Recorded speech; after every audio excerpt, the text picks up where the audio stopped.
Vous aimez l'histoire juive ?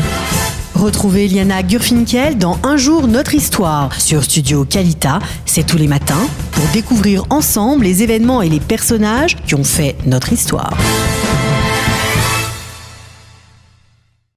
Boker Tov à tous les auditeurs de Studio Kalita. Nous nous retrouvons tous les matins pour Un jour notre histoire. Alors aujourd'hui, j'aimerais vous parler d'un personnage que personnellement j'apprécie beaucoup.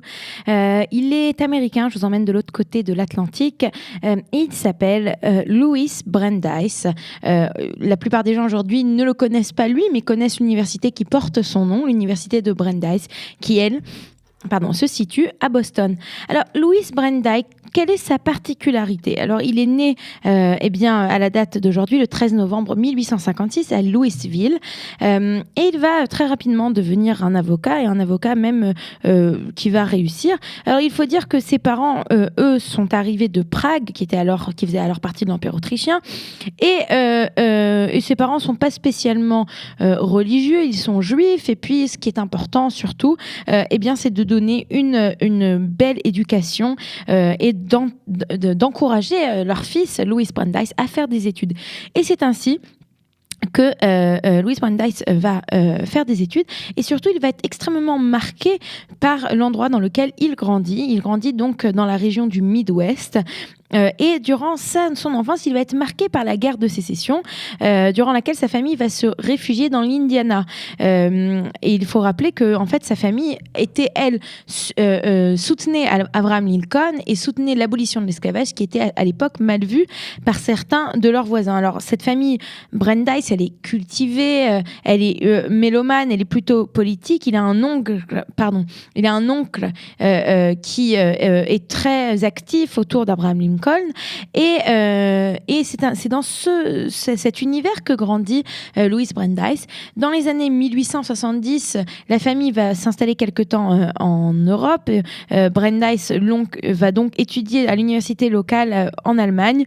Et va donc de cette façon commencer à étudier son droit et va continuer à étudier le droit. Alors en 1875, il a 19 ans et il entre à la Harvard School of Law, donc qui est peut-être la plus grande école de droit de l'époque.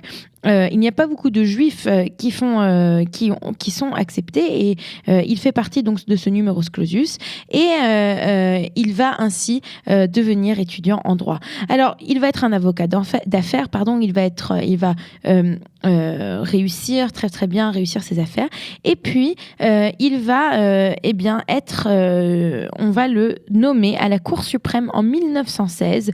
Alors, c'est une nomination qui va faire fureur, d'abord parce que beaucoup de membres républicains considèrent qu'un juif n'a pas sa place à la Cour suprême. Il faut dire que Brandeis va être le premier juge juif à la Cour suprême.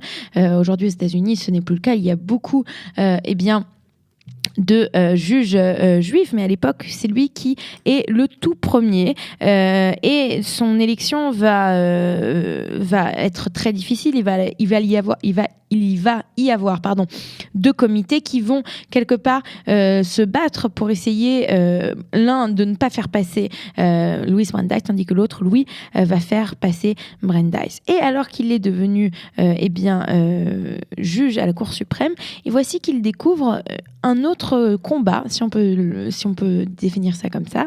Et ce combat, c'est le sionisme. Alors au départ, il n'a pas beaucoup d'intérêt, comme je vous l'ai dit, il n'a pas reçu une éducation extrêmement juive.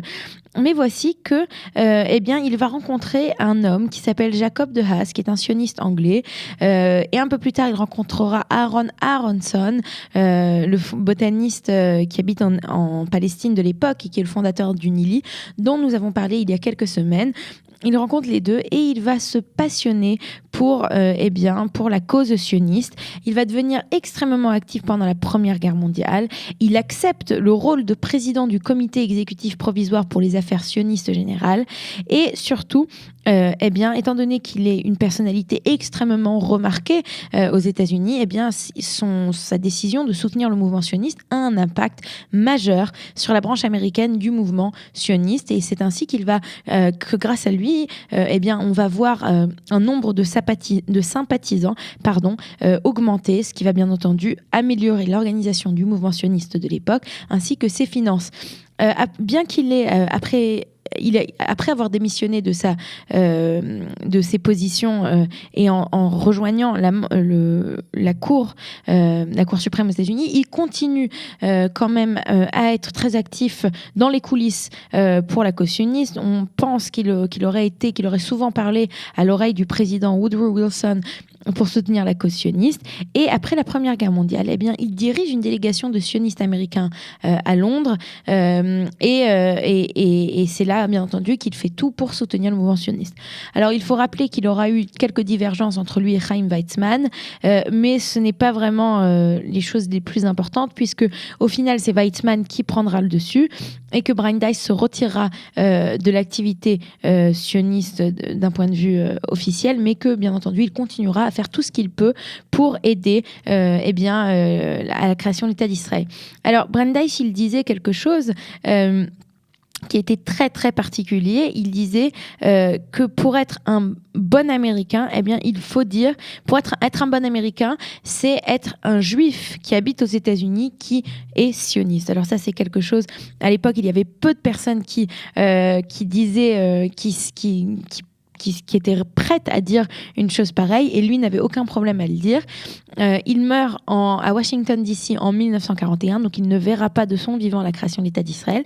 Et ce qu'il faut aussi, j'en profite pour rappeler l'histoire de l'université de Brandeis. À l'époque, aux États-Unis, il y avait un numerus clausus pour les Juifs qui étaient à l'université, et c'est ainsi que Albert Einstein ainsi que d'autres juifs américains ont décidé de créer une université juive qui permettrait en fait à tous ces jeunes juifs qui souhaitaient étudier à l'université de pouvoir recevoir un diplôme universitaire, et c'est ainsi que l'université de Brandeis a été ouverte à Boston. Il faut dire qu'aujourd'hui il n'y a plus de numerus clausus et que l'université de Brandeis, elle, accueille juifs comme non-juifs, et que c'est une des meilleures universités des États-Unis, comme d'ailleurs son homonyme Louis Brandeis était l'un des meilleurs avocats et un des meilleurs juges que les États-Unis aient connus.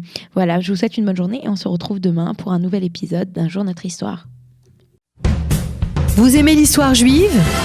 Retrouvez Liana Gurfinkel dans Un jour notre histoire sur Studio Kalita, c'est tous les matins, pour découvrir ensemble les événements et les personnages qui ont fait notre histoire.